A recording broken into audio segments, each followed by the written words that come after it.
Hello everyone, welcome to Real Classes. Today we will discuss arithmetic of SCM and LCM and test of irrationality for irrational numbers. Okay, now start.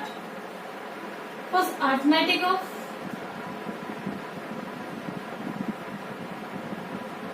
LCM and SCM. The general formula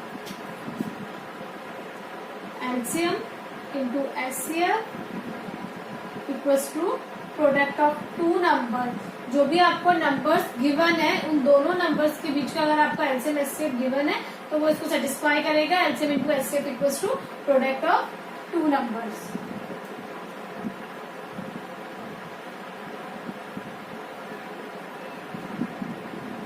that means first हम एक example ले लेते हैं 15 and 20. अब इसका HCF निकालना तो आप सब लोगों ने प्रीवियस क्लास में पढ़ लिया है, फिर भी हम इसका एचसीएफ निकाल लेते हैं. आज हम इसका एचसीएफ प्राइम फैक्टराइजेशन मेथड से निकालेंगे. हमको सिर्फ प्राइम नंबर से इसका फैक्टराइजेशन करना है. 3 5 जो 15 एंड 5 1 जो 5. तो 15 का जो प्राइम फैक्टराइजेशन है वो क्या होगा 3 इंटू 5. देन हम 20 का निकालेंगे. 2 2 0 2 5 10 एंड 5 1 5. तो 20 का प्राइम फैक्टराइजेशन हमारे पास हो गया 2 इंटू 2 इंटू 5. ठीक है. यहाँ पर कुछ बच्चों को कंफ्यूजन होता है कि what are prime numbers and what are composite numbers. तो मैं बता देती हूँ. प्राइम नंबर्स वो नंबर्स है जिनके सिर्फ दो फैक्टर होते हैं. One is itself and second one is 1.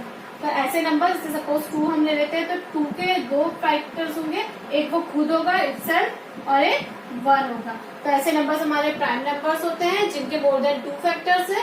वो आपके कंपोजिट नंबर्स हो जाएंगे. फॉर एग्जाम्पल 9 का फैक्टर 3 भी है, 9 इटसेल्फ भी है, 1 भी है. तो ये आपका क्या हो जाएंगे कंपोजिट नंबर्स हो जाएंगे. तो अभी हम बात कर रहे थे अरिथमेटिक ऑफ एलसीएम एचसीएफ की. तो हमने देखा कि 15 और 20 का एचसीएफ कितना आ जाएगा. HCF is highest common factor. Highest common factor is 5. तो इनका कॉमन फैक्टर कितने हैं 5. 5 दोनों में कॉमन है, इसमें भी है इसमें भी. तो ये क्या हो जाएगा आपका एचसीएफ बिटवीन देम इज 5. ठीक है, क्लियर है. अब आपको दो नंबर्स पता है 15 एंड 20. अब आपको एचसीएफ भी पता है इनका 5 और अब आपको एलसीएम निकालना है. तो आप इस स्टेटमेंट का यूज करेंगे. एलसीएम इंटू एचसीएफ आपको 5 गिवन है. Product of two number that means 15 and 20. तो LCM equals to 15 into 20 by 5. 5 is 15 and 23 is 60. तो एलसीएम बिटवीन देम इज 60.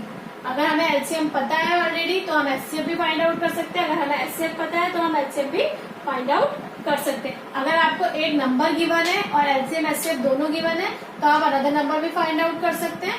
तो ये आपका हो गया arithmetic of LCM and HCF. Now come to the test of irrationality. Suppose first question is show that √2 is irrational. हमको ये prove करना है कि √2 irrational है. और ये बहुत इंपॉर्टेंट क्वेश्चन है. एक क्वेश्चन बोर्ड एग्जाम में पक्का पूछा जाता है, हर ईयर पूछा जाता है. irrational चेक करने के लिए आपको कोई भी नंबर गिवन होगा √2 √3 √5 2 + √3 2 + √5 कोई भी नंबर गिवन हो सकता है और इसको irrational आपने प्रूव करना होगा. तो irrational प्रूव करने के लिए सबसे पहले हम क्या करेंगे 4 स्टेप फॉलो करेंगे. सबसे पहले इस नंबर को इरेशनल नंबर को रैशनल कंसीडर करेंगे. हमें सबसे पहले इस नंबर को रैशनल कंसीडर करना है. सेकंड हमें कुछ स्टेटमेंट के थ्रू इसका सर्टिफिकेशन देना है. फिर देन हमें कॉन्ट्राडिक्शन दिखाना है कि ये नंबर हमारा रैशनल नहीं हो सकता. और लास्ट में इस रैशनल नंबर को इरेशनल नंबर को हम रैशनल नंबर बोल देंगे. तो स्टार्ट करते हैं. First step let √2 is a rational number. ठीक है, इसको हमने रैशनल नंबर लेट कर लिया. अगर ये रैशनल नंबर है तो हम इसको किस फॉर्म में रिटर्न कर सकते हैं p/q. तो √2 इक्वल्स टू p/q. हमने इसको एक रैशनल नंबर मान लिया. अब हम कुछ स्टेटमेंट करते हैं. सबसे पहले हम क्या करेंगे स्क्वायरिंग बोथ साइड. अगर हम स्क्वायरिंग बोथ साइड करेंगे √2 का स्क्वायर p/q का होल स्क्वायर. क्लियर है. √2 का whole square 2 and p square q square. q square आ जाएगा 2q whole square equals to p square. अब देखो ये क्या कह रहा है जो p स्क्वायर है ट्वाइस ऑफ क्यू स्क्वायर है। दैट मीन्स पी स्क्वायर की जो भी वैल्यू उसमें 2 कोई भी फैक्टर है। क्लियर हो रहा है? जैसे कि अगर मैं पी स्क्वायर को 4x स्क्वायर रूट है ना, देखो सपोज पी स्क्वायर के यहाँ पर 4 कंसिडर कर लेती हूँ, ठीक है। 4 क्या स्क्वायर है ना किसी नंबर का, तो मुझे स्क्वायर कंसिडर करना है। तो यानी कि यहाँ पर मैं 4 को कैसे लिख सकती हूँ, 2 इंटू 2। अगर मैं इससे कंपेरिजन करूँ तो 2 तो मेरा एज इट इज ऐसी होगी, ये क्यू स्क्वायर को हम यहाँ पर 2 बोल रहे हैं। तो यानी कि अगर पी स्क्वायर 4 है, दैट मीन्स ये मल्टीपल ऑफ 2 है, तो आपका सिंगल पी होगा, वो भी क्या होगा, मल्टीपल ऑफ 2 होगा। क्लियर है?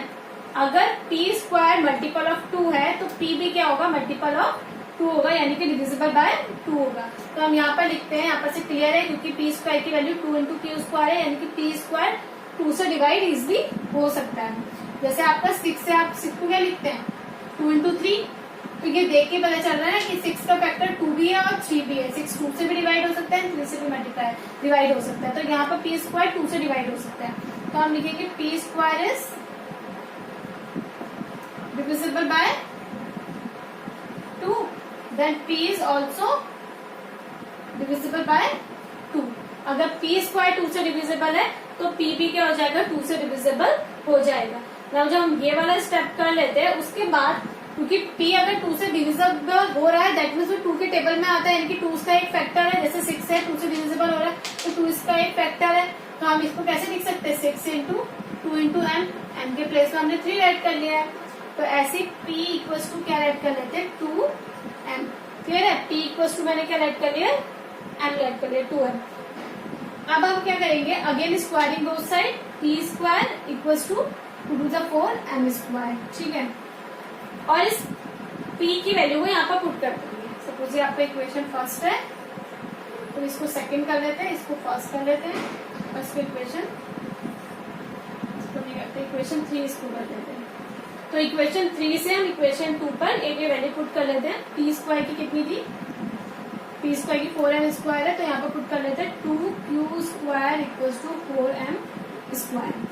इससे कट कर लेते हैं, 2 आ जाएगा, that means Q square equals to 2m square.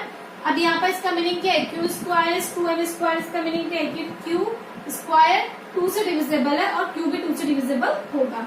तो Q square is divisible by 2, तो Q is also divisible by 2। अब देखो यहाँ पर p भी 2 से डिविजिबल है, q भी 2 से डिविजिबल है। अगर दोनों नंबर 2 से डिविजिबल है, मतलब दोनों का कॉमन फैक्टर क्या है, 2 है। तो अगर उसके कॉमन फैक्टर 2 आ गए, that means this is a irrational number, क्योंकि ये क्या है, कंपोजिट नंबर आ गए हैं। यहाँ पर p and q have same common factor 2, दोनों के पास सेम कॉमन फैक्टर 2 आ गया, hence root 2 is, hence our assumption is wrong and root 2 is irrational number। तो हमारा assumption wrong हो गया यहाँ पर, और root 2 क्या हो गया, एक irrational number की बात करते हैं। root 3 को irrational प्रूव करते हैं, ठीक है। तो उसके लिए सबसे पहले root 3 को कर लेते हैं, let root 3 is a rational number. सबसे पहले मैं इसे एक रैशनल नंबर कंसीडर कर लेते हैं, और फिर √3 p square upon Q square. तो यहाँ से हो जाएगा 3q square equals to p square. ऐसा टर्म आते ही हम क्या लिखेंगे, p square is divisible by 3, then p is also divisible by 3। p square is divisible by 3, then p is also divisible by 3। Now अगर p 3 से divisible है तो कंफर्मली है कि p क्या होगा, 3 का एक फैक्टर भी होगा, तो p इक्वल्स टू 3m। 3 क्या होगा, p का एक फैक्टर होगा, तो p equals to 3m consider कर दिया। And then again squaring both side, तो ये आ जाएगा p स्क्वायर इक्वल्स टू 3 3 जा 9m स्क्वायर। क्लियर है?